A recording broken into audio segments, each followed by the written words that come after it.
السلام علیکم۔ سدیس گاؤں کا بہت شریر لڑکا تھا۔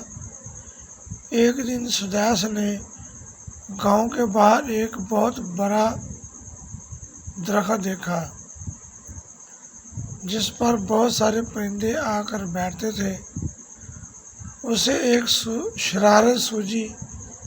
وہ اس درخت کے پتے نوچ نوچ کر پھینکنے لگا۔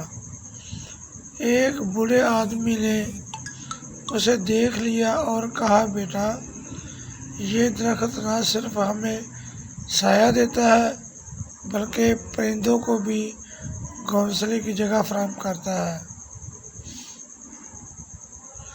اسے نقصان پہنچا کر تم نہ صرف درخت بلکہ بہت سارے معصوم پرندوں کو بھی دکھ پہنچا رہے ہو۔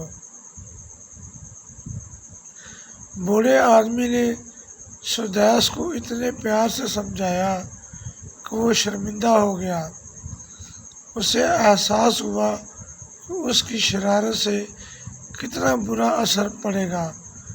سدیس نے کبھی کسی درخت یا جانور کو نقصان نہیں پہنچایا۔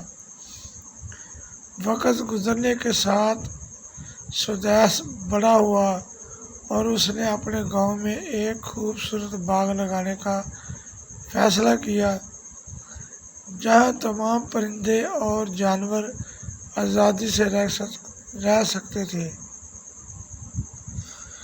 اس باغ کی وجہ سے گاؤں کے لوگوں کو زندگیوں میں بھی خوشیاں آئیں۔ سدیس نے اپنے گاؤں میں نہ صرف ایک خوبصورت باغ بنایا بلکہ اس نے اپنے گاؤں کے بچوں کو بھی فطرت کی حفاظت کے طریقے سکھائے۔ ان طریقوں پر عمل کرنے سے گاؤں کا ماحول بہتر ہو گیا تھا۔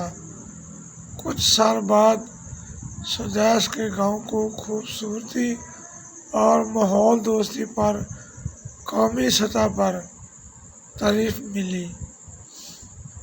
دوسرے گاؤں والے بھی سدیس کے گاؤں کی مثال دیتے اور اپنے گاؤں میں ایسی ہی تبدیلیاں لانے کی کوشش کرتے۔ سدیس کا باغ اب گاؤں کے سب سے خوبصورت جگہ بن چکا تھا، جہاں بچے اس باغ میں کھیلتے، بزرگ دھوپ میں بیٹھ کر چائے پینے بیٹھتے اور پرندے آزادی سے چہچہاتے۔